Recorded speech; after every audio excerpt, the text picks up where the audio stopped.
Now I'm gonna hand it over to our hostess with the mostest tonight, Amy Zhang. She's gonna give a brief introduction and the structure of the program tonight. Thank you. Hi everyone, thank you for making the time to come after your busy day. So here we are tonight in conversation with our lovely Brian. I would just like to tell you a little bit about myself. I used to be an architect. I have recently become an entrepreneur myself.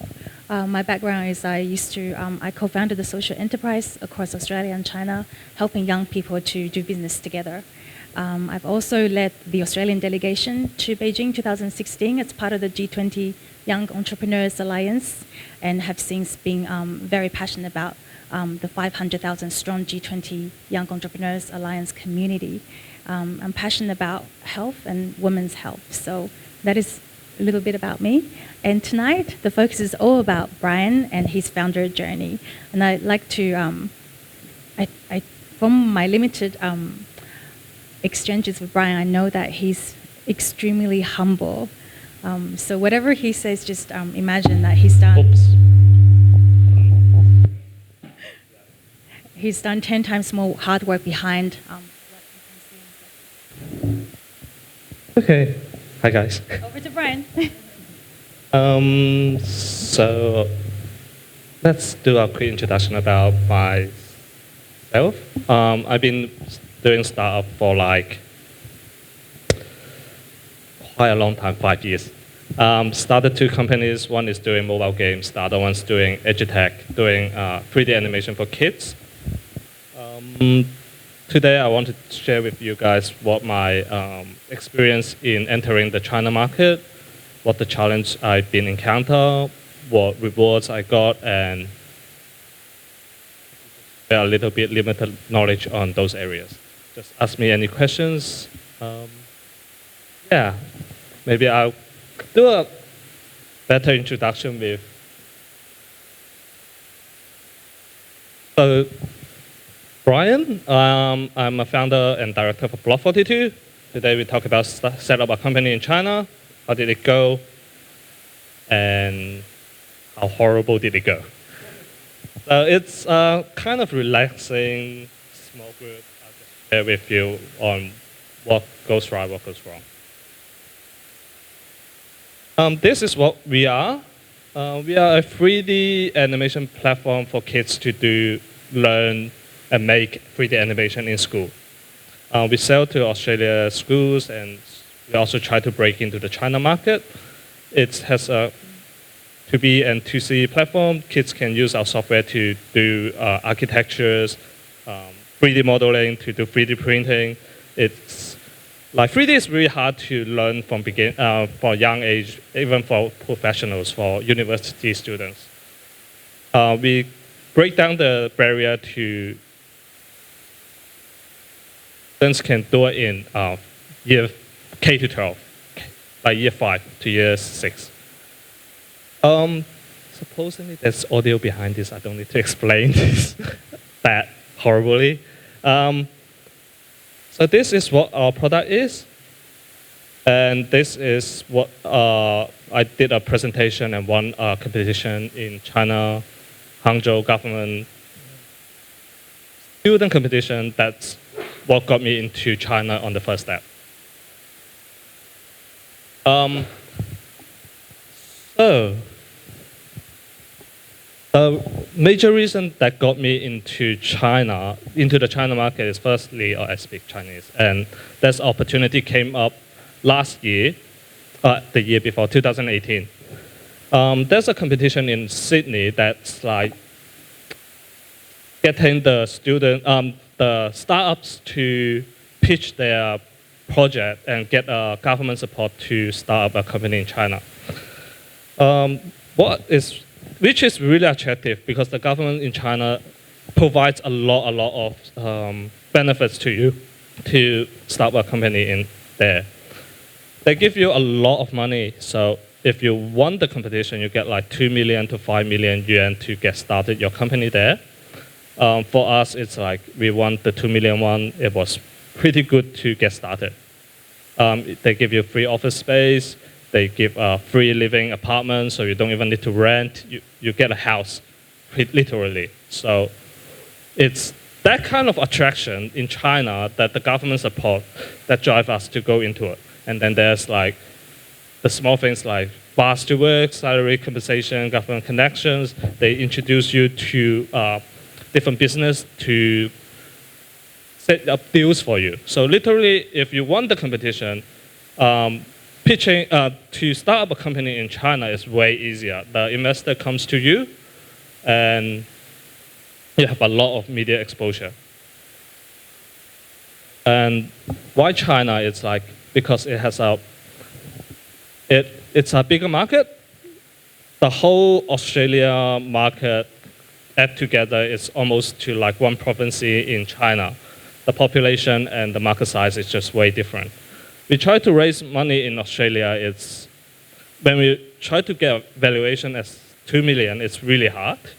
But in China, they were like, okay, this valuation is just way too low. So that's also the difference between why going in China or not. Their salary is way lower in a way that you can afford like 3 people in China and you can only afford 1 in Australia. Depends on what industry you're in, the tech sector is similar to there. And then definitely because of that, you probably have a higher chance of success. To me, there's still a lot of obstacles in entering China market because the culture difference is very different in Australia and in China. Hiring and managing is very different.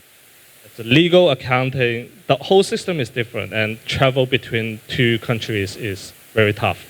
That's one of the obstacles I encountered last year. So due to all those obstacles, setting up the company in China was really tough because you can't managing two business at the same time. To me, if I was to do it again to have a higher chance of success, I wouldn't say it's completely failure in China, but it didn't go as well as in Australia now at this moment. Just because you don't have enough energy to run 2 companies at the same time. And even you have a very good co-founder to help you to kickstart it, it's probably better for you to be in China at least like half of the time or even more. So that's my take in landing in China. If you really want to do it, don't go both areas. Don't stay in Australia, don't go in China at the same time. Who should go? Westerners who speak Chinese, they love it. They kind of dig it. I saw a lot of pitch competition. Westerners do relatively well, even there's only 1 or 2 contestants. Chinese with PhD degree, that's a big bonus because the Chinese government give you a lot of money, like to facilitate your degree on your research. If you have any patents, world-class patent, basically they will give you a whole building to let you go back there. It's not to exaggerate to a point that I think it's just beyond my imagination. It's like they give you the support is way too much. And yeah, if you can, and the point is, Chinese culture is very different. If you can drink alcohol, that's easier. Okay, that's a story I really want to share is when we get back to China, I talked to one of the big boss on how should we launch our product, and then he invited me to dinner. So dinner, we normally just eat, right? A dinner in China, you need to drink a lot. And it's like, you slowly sip wines in Western culture. In China, you need to, chuck it the whole thing. And at the end of the day, we each drink how many bottles of wine. And at the end of the day, I couldn't even get back to my hotel. And that boss took me to his place. And 2 days later, she actually invested in my company for 2 million yuan. So I'll say drinking probably do a little bit to that. Not too much to the extent that we still have a good product and we still have a good team. But yes, drinking is something that if you're good at, you do way better in China. For industry like blockchain, like edutech, depends on what industry you're in. Not all industry really fits China right now. I think medical probably do really well right now. And they do have, like, if you have those patents on those industries, it would be really good. So to me, if like I can go back in time, I'm probably not going to go back in China 2 years ago, completely focus in Australia or Southeast Asia market. Or if I could do it completely differently, I can go back in time, probably I would just go all in China 5 years ago because the market is just way too big comparing to Australia. So that's my few takes on how to land in China. And let's get back to this.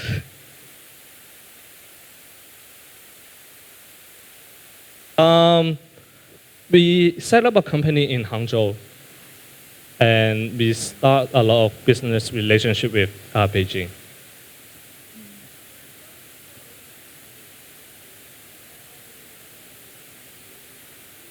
It's almost every single city or province in China is fighting for startups. They want the best one to go into their city because when you grow big, go listed, your tax to the government will benefit them. So they really want to they have a lot of budget to get all the best startups to get into China.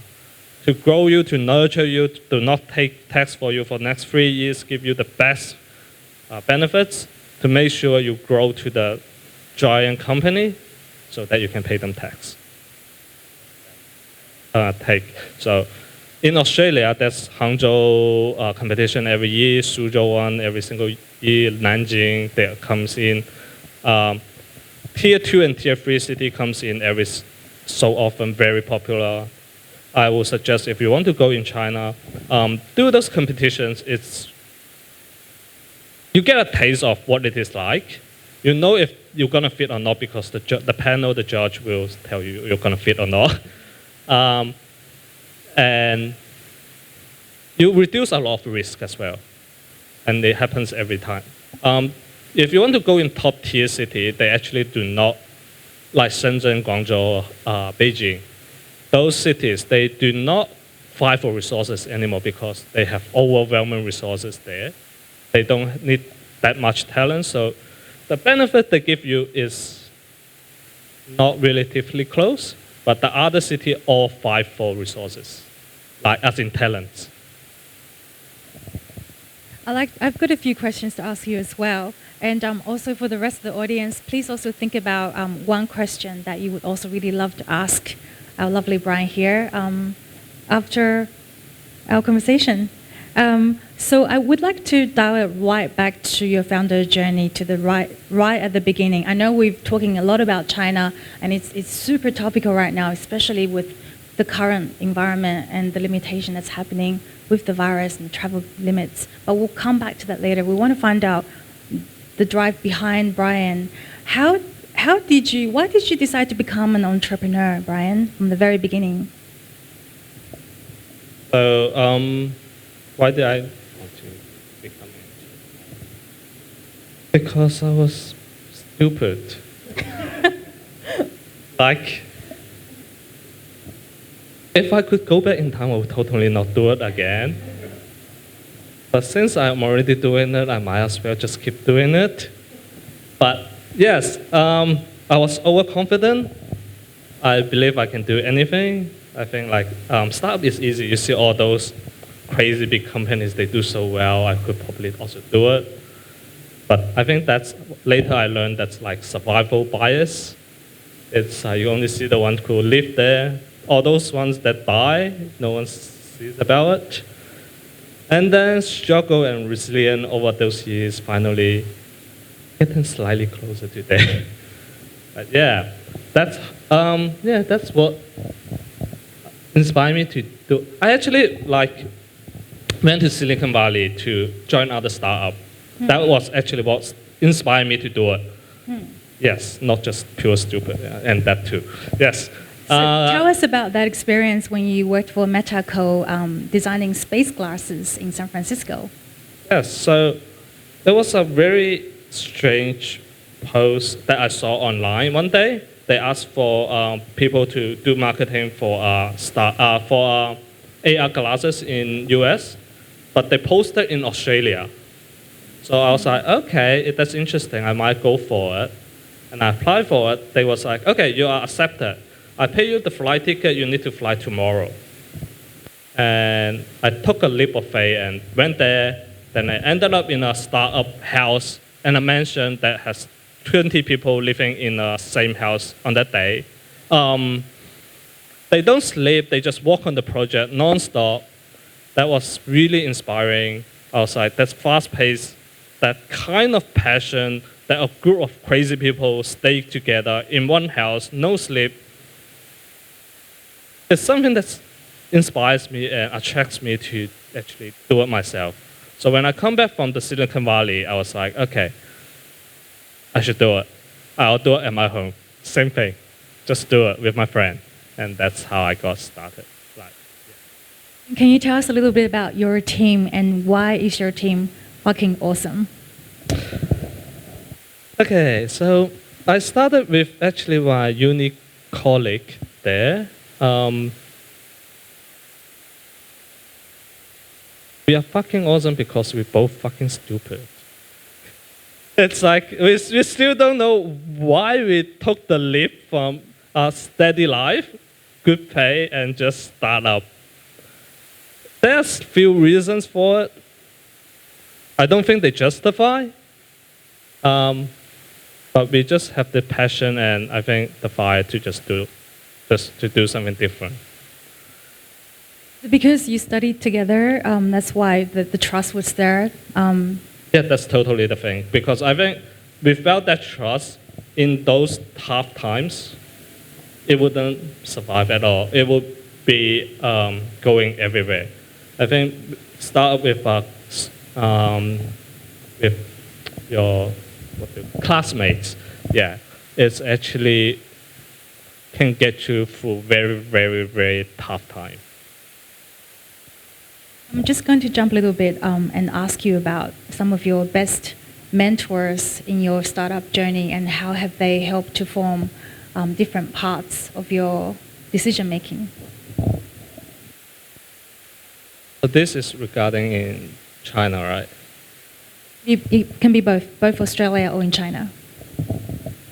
So the best mentor, I do not have one in mind, but the worst mentor I probably should mention, who is also in doing business in both China and Australia. He made a huge impact to me. He taught me. He brought me into the. So 5 years ago, I started gaming, and 2 years ago, I started the EduTech. Both companies still running, doing fine, doing great. He tried to invest on both of my company, and he bailed out both. He taught me how to do business in China. For example, how to. When you raise money, talk to investors. How do you know if they have money or not? How do you know if they are doing shady deals, and how do you do shady deals with them as well? It's like, it's all about evilness and gray areas. And finally, one day last year, he tried to invest like a small portion of the, like 500K, it's not much. He wrote me a contract, says, I want to invest on your company. 500K is small amount, just do it. And then I was like, okay, good, great, let's just do it. You mentored me so long time, and I appreciate your help. Let's just go together. So he set up a contract to me. We signed it. And then after 3 weeks, I was like, hey, when's the money coming in? I was like,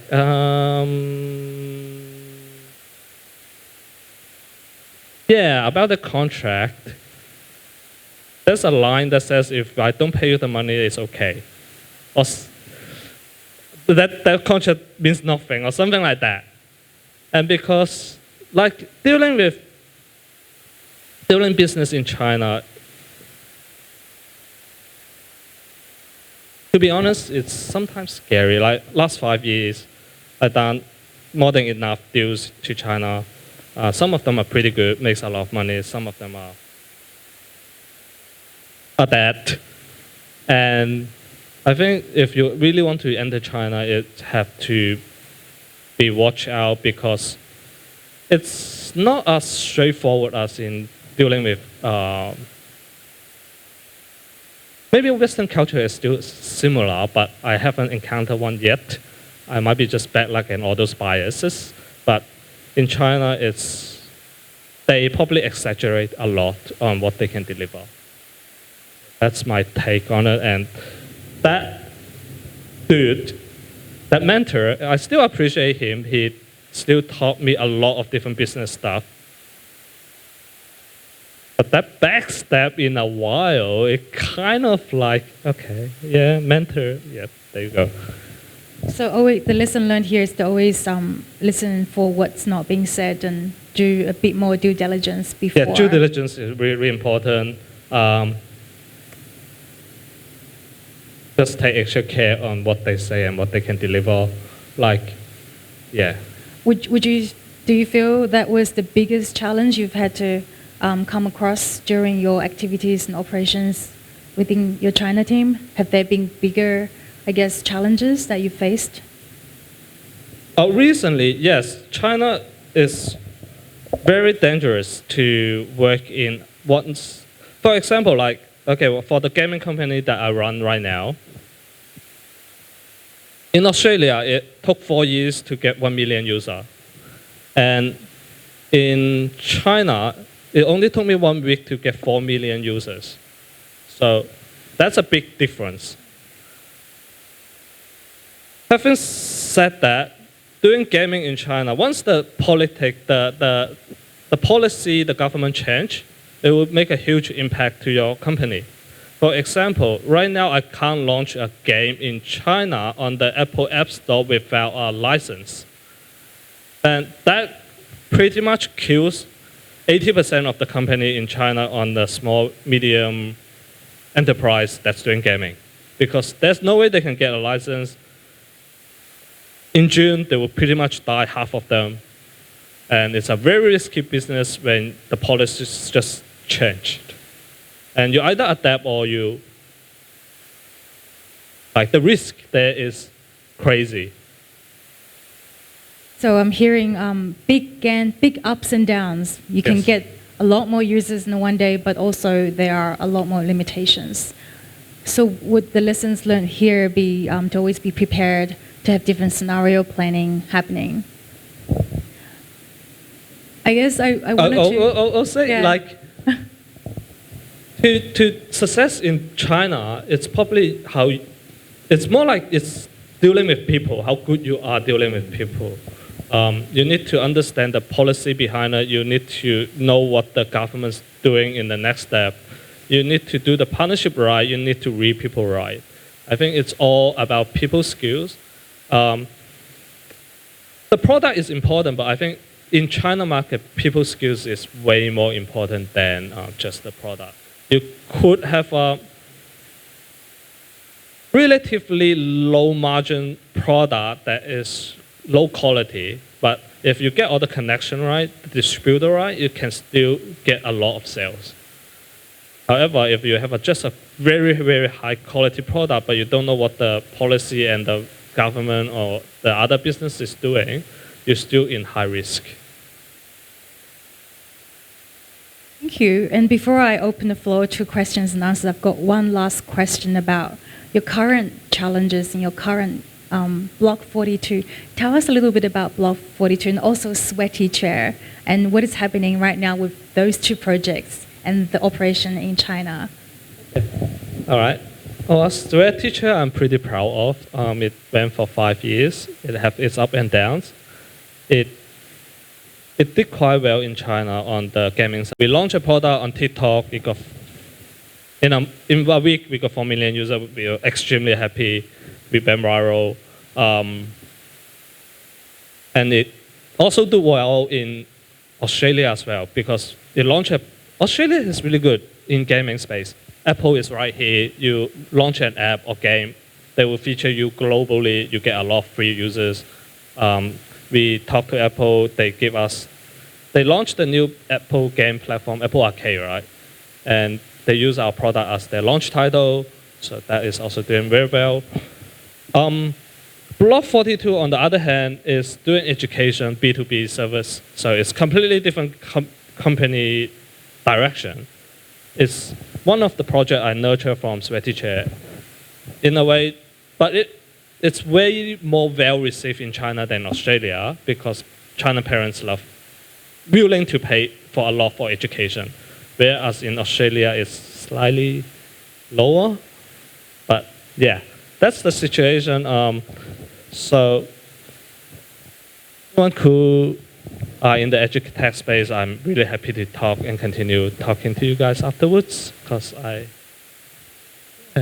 think that's the update on our side. Yeah, that's very exciting to see this unfolding. Now, I see there are some questions that's been emailed through from the audience beforehand. We'll just quickly go through a few of this, and then we'll move on to the free questioning time. So one person is asking, can the Chinese government take over at any time if they so wish? Is everyone at the mercy of the Chinese government? So, to my knowledge, limited knowledge, Chinese government do not intend to take your company at all. They rather take your tax. They have a deal that is when you start in China, they could invest in your company using the government money and take some percent of your shares, but they force you to buy it back 3 years later. So it's in a way they literally don't want your company at all. How do you overcome language barriers in a technology-led education delivery to Chinese students? Basically, we speak Chinese. It's not that big problem. And but when we deliver this, when we solve this problem to other countries, like we sell to Vietnam, sell to Brazil for our game products, we get the community to do the localization for us. We get the players to do translate for us because they know our product well enough. They are more engaged. So in that way, we one, lower the cost of translation. Second, we get to know the users are doing it for us, so it's better. And I want to ask about bringing an online course to China. What are some of the platforms that aren't accessible in China? Or So what are some of the popular who asked platforms? this question? Okay.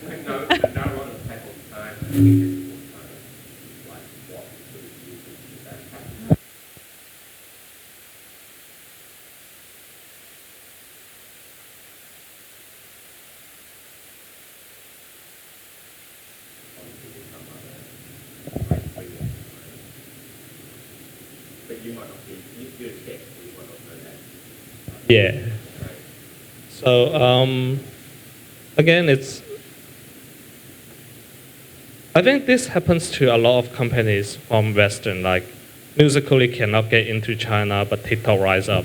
They protect the inner ones, they start up in China.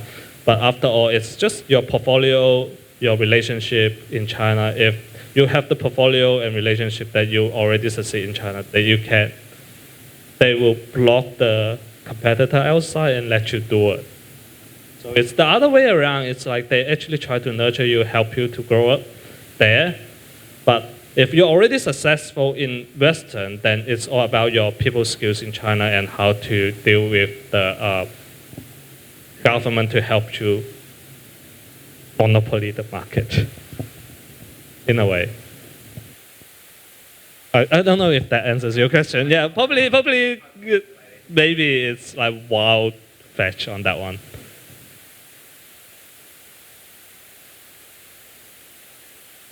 Tips for user acquisition, both on a B2C and B2B channel, or some ideas regarding that?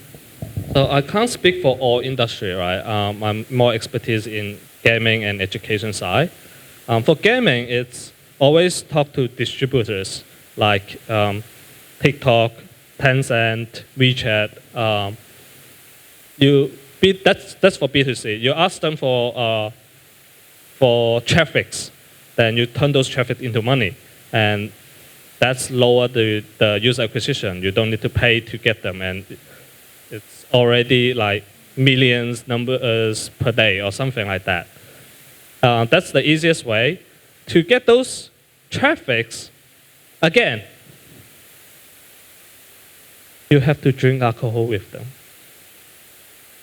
So that's the real business. It's actually you talk to their department of editor, and then okay, let's have some party drinking and have fun. And if you do really well in drinking, they actually put you on the top spot.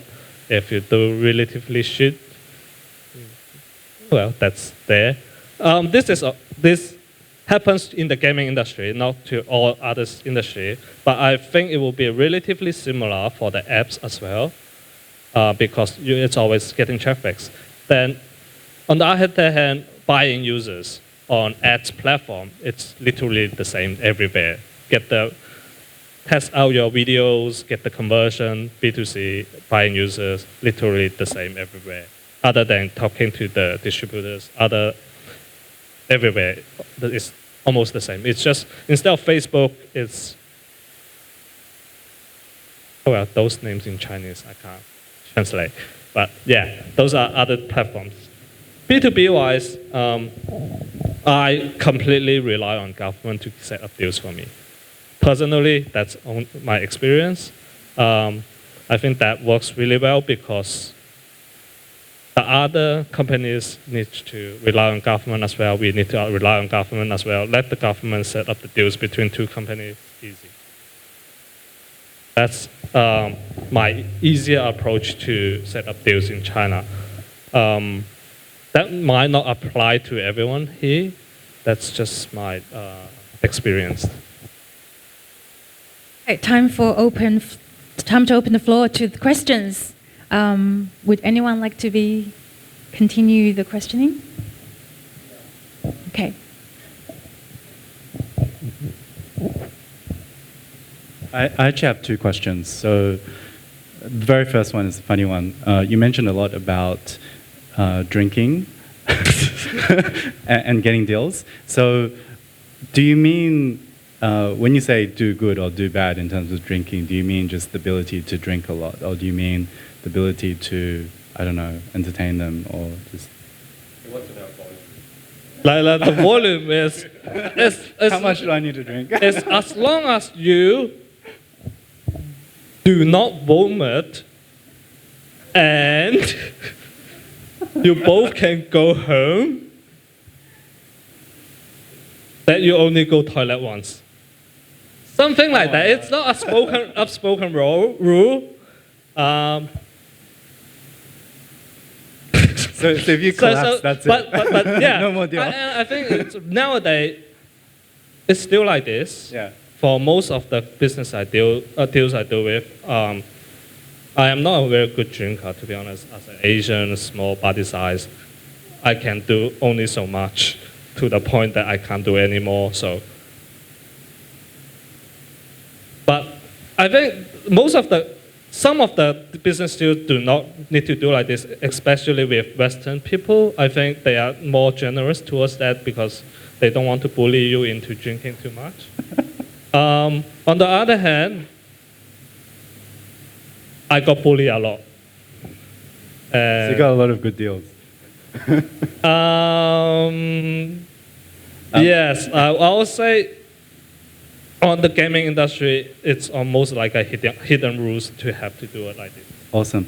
And the second question, you mentioned that if you were to go back to 5 years ago, you might have started in China. And you also gave some advice around, say, entering in competitions in tier 1, tier 2 cities in Australia and then getting validation, then going to China? Or do you mean just book a ticket, go to China, join some industry and start from there? Depends on your connections. China is most about connections. If you don't have any connections, doing competition in Australia is very good choice because they will set up connections for you.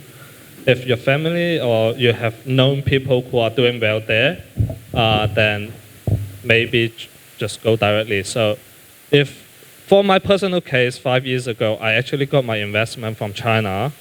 And if I set up the company in China back then, the cost and the mistakes I can make would be way higher, and I think we'll probably have a slightly higher chance to reaching the goals today earlier.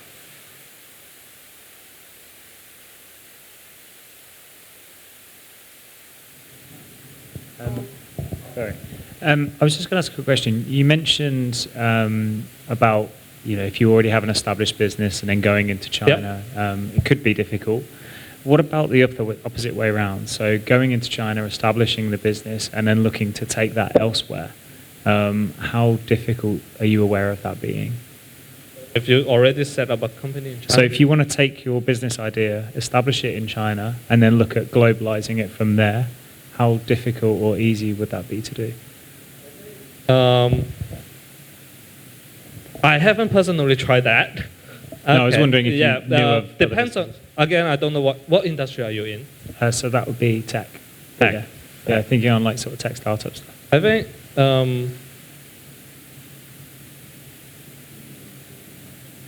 yeah, so in terms of like intellectual property and things like that, being established in China, how difficult is that to then relate that to other industries? Because I know there's a lot of concern in terms of data share between China and the rest of the world. I will speak for the gaming industry point of view. Since games are dying with the licensing problem in China, they forced to go overseas. And a lot of companies actually succeeded and become the top ones in the market than the Western company. The top revenue games is actually by China now. So in the gaming industry, I wouldn't say it's that hard. So that is also close to tech. And I think TikTok actually bought out Musical.ly. Uber and Didi merged in China. So I think in China, you actually have a bigger market, more money to actually buy out the Western companies. If you go big enough, but that's not for me to say. I'm not that big yet.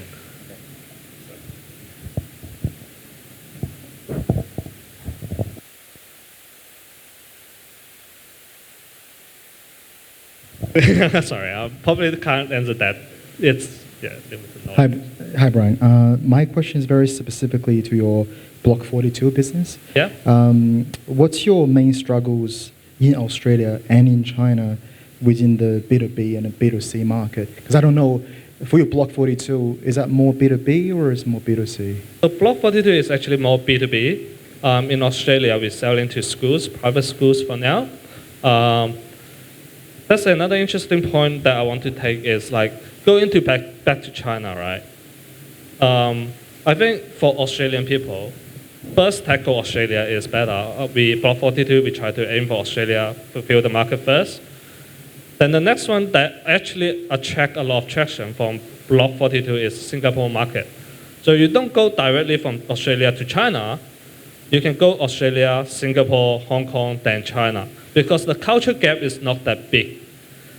So for Block 42 now, we do Australia private school market. Then there's investor in Singapore that help us set up distribution channel in Singapore to sell to many schools. We try to apply the same to China, but there's distributors in Beijing that try to do this for us. And what would be the main struggles you have been experiencing so far? What's the Struggles? Like, is there any? what's the obstacles? big struggles? Yeah. Oh wow, that is big struggles. Selling to school is hard because in Australia they have limited budget. It's hard to get to the decision maker.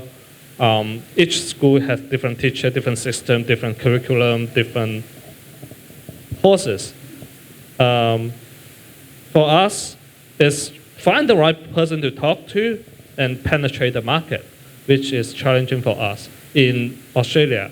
In Singapore, it's kind of easier because there's one centralized system that if we get one, pretty much the whole system is there. In China, then we leverage the distributors to set up those deals for us. For example, there's one, in China we're not doing primary school or high school, we're actually doing half the schools. So if the distributor already have 2,000 schools set up in China, we just sell the software to them so that we profit share that 2,000 schools, yeah.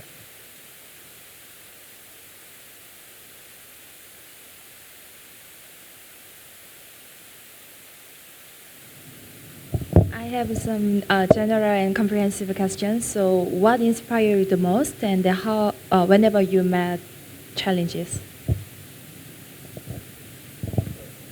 Hit the question So, again. what inspired you most whenever you met challenges? What inspires me when I Whenever you have a problem.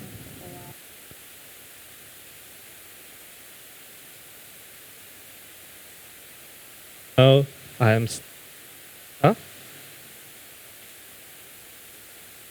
What motivates me? To be honest, cartoons, animes, books. Yeah, I recently read quite a lot of books about startups, and there are a lot of people already face the problems you are currently facing right now. And when you see there are solutions to it, it wouldn't be too tough for you to actually to continue to do it. Yeah, it's like when I stuck on some places, there's always some people already done it before. So books will be the answer to that.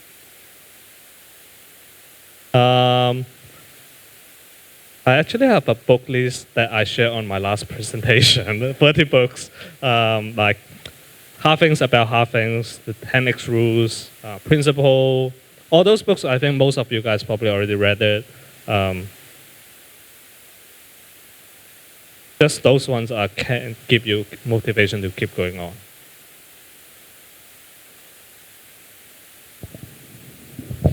So I just want to clarify: are you from China, and then, or are you born here? Because for the culture wise, I think that's going to be different. Without revealing my age, I spent half the time in China and half my life in Australia. Okay. Yeah, my early half in China, my older half in Australia. Yeah. Okay. Thank you. And also, there's another thing I want to. Okay. All right. Yeah. Sorry, I might ask later because I've got my. That's okay.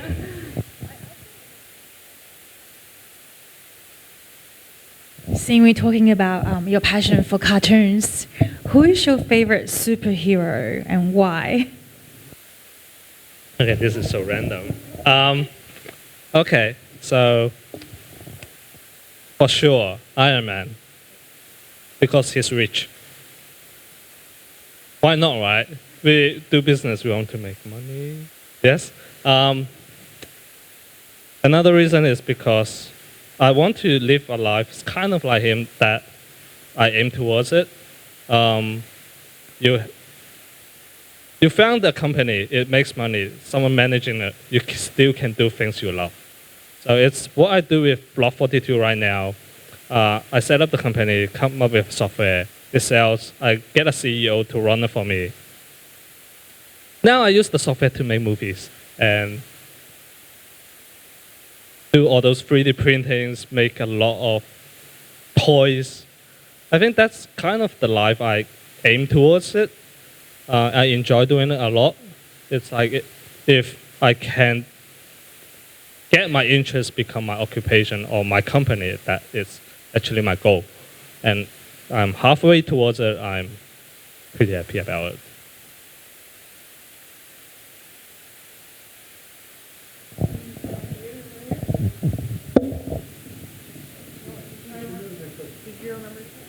Yes, I got it now. Okay. Sorry. Yes, I want to ask where all those like competition information you can get from, like you were saying, like the different cities are come here and then hold a competition. Are they particularly for gaming or any kind of startup? It's, oh sorry. Yeah, That's it, right? Okay, so it's more like tech startups. Whatever new technology, new idea you are doing. I think it's not limited to games for sure. It's actually never for games. Games do not stand a chance. How do you find those competitions? I think probably HHQ has a list of those competitions upcoming. Yeah, you probably sometimes they run it here as well. I think I actually joined one here last year. And yeah. Would you say the competition like from China cities are different from the competition like the hosts are here, like the local ones? What's the difference between the competitions here? And you are less competitive here. No, not you. Like there's less competition here because there are only so limited startups in Australia, and in China there are tons of startups. It's hard to stand out in China, but if you are a Haigui, then you have a way better chance of winning it and get your status in China. But for the competition, you compete with the startup in Australia or like Australia and China? You don't compete with China, but you compete first with Australia, then rest of the world. Okay. But to me, what I see is the competition isn't that high. It's only 150 companies, and the top 10 can get the funding. And among the 150 of them, 19 of them is just idea stage. So as long as you have a team, a product, or MVP, you are the top half already. Thank you very much.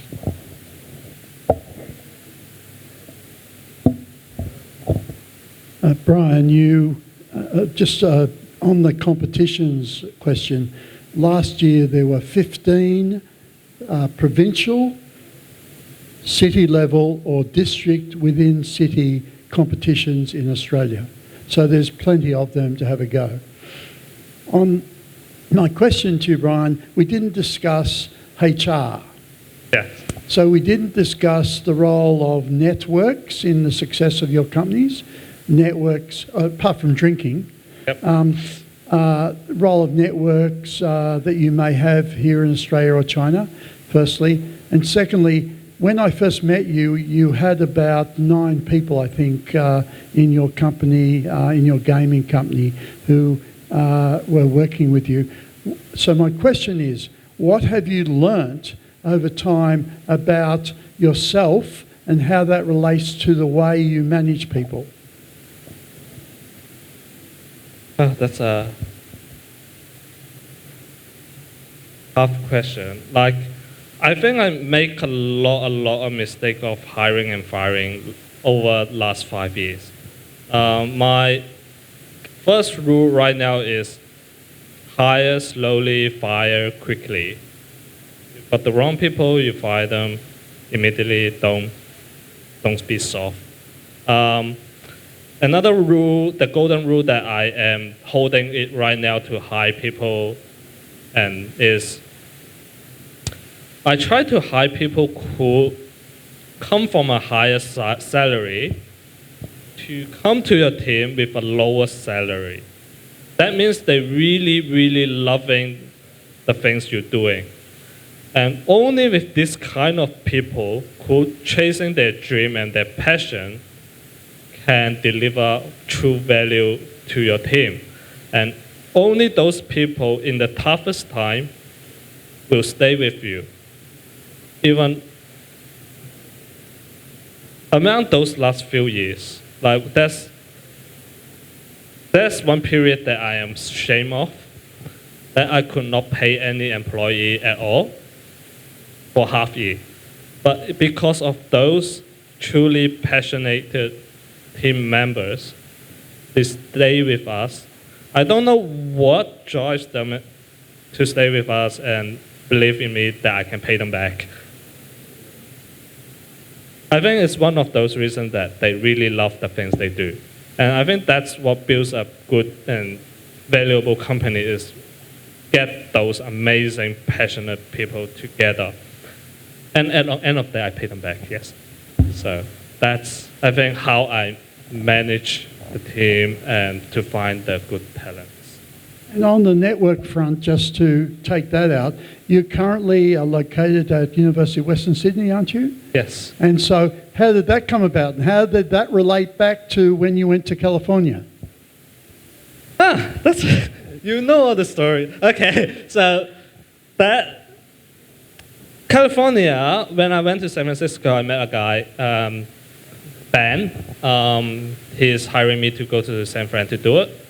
I tried to reconnect back to him 2 years ago, and he told me that there's an opportunity in WSU, Western Sydney University, that they could nurture your Block 42 project because you're doing education, they are university, they're looking for good project, you are a good project. And you don't have to pay rent for the office. And I was like, okay, good, let's go. And you introduced me to a lot of schools.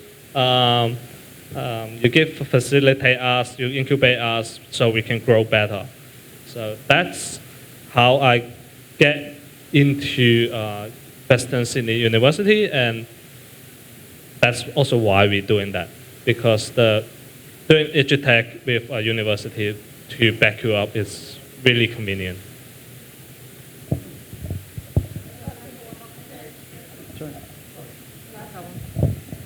So customer acquisition in China is really expensive. Yes. How did you control the cost of acquisition with your Block 42 business? Block 42 is B2B, so Okay. it's not user acquisition. For gaming-wise, we try to,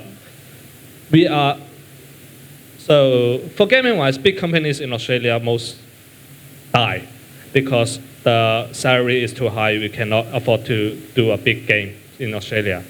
Only the small one, casual games, survived. We are doing casual games. To survive, to lower the user acquisition, we make games that can viral themselves, word of mouth. Have a K factor bigger than 1. So the player will share our game to other players. To an extent that there's one player will share to 24 of his friends. And I was really impressed by that. That's how we lower down the user acquisition. Word of mouth, provide value, then ask a distributor for featuring in different stores, Apple Store, Google Play, China, drinking alcohol stores, get all those users in. So for casual game, we don't even try to buy user or otherwise, because our LTV, lifetime value, cannot support us to buy those users. Simply that. So our business model is actually word of mouth. Thank you. Any more questions?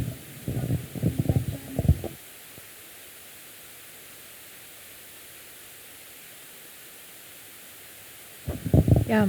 So Brian, if you don't mind me sharing, I just found out that you recently became a dad. And I guess to wrap it up and also to ask you a deeply personal question is, what do you define success? Would it be success in running a successful business or in your new role as a dad? Or both? And how do you juggle both? Another tips that I didn't put in here is do not start a company in China if you are having a baby. It's impossible. It's flying between two countries. I can only stay in China. No way for me to have that company running and successful in China. You probably need to be all in China, at least 6 months in China to get the company floated. And then to define success is, to me, is okay. Business-wise, if you solve a problem, then that is already successful. If your product solves a problem, your team, your company solves a problem, that is successful. If you solve 100 people's problem, 1,000 people's problem, they are very happy about your product, just 1,000 of them, you are already very successful. Personal-wise, again, Iron Man doing the things I love, that's successful. Yeah, pretty much it. Family, of course. Time with them, that's a good thing, yeah. If there was one single most important takeaway that you could part with our lovely audience here, what would that be? And what would be your call to action for everyone here today in the room that could help you in your journey forward? I would say pick one market, stick to it. China, Australia, Singapore, whichever one, you pick one, don't go to market, just stick to that one. Dig really deep into it. Take majority of the market on that market before you move to the other one. If you make up your mind, do enough in research. Or in China, you probably make more money, you probably have a way more stressful life. Or in Australia, you probably have a slightly more relaxing, but you'll probably be slower. So that's just one saying in China and Australia is, 1 year in China equals to 3 years in Australia. And I think that is pretty true. Depends on how fast you want to go. But yeah, pick one, stick to it. That would be my serious advice, just stick to one country. How can we help you in your journey going forward? Yes, if you have any private school head teachers, please introduce to me. I would like to break into that market in Australia because I think it's a tough one to crack. That would pretty much be it. Very helpful. Principals, head teachers, good. Thank you very much, and that's a wrap. Thank you.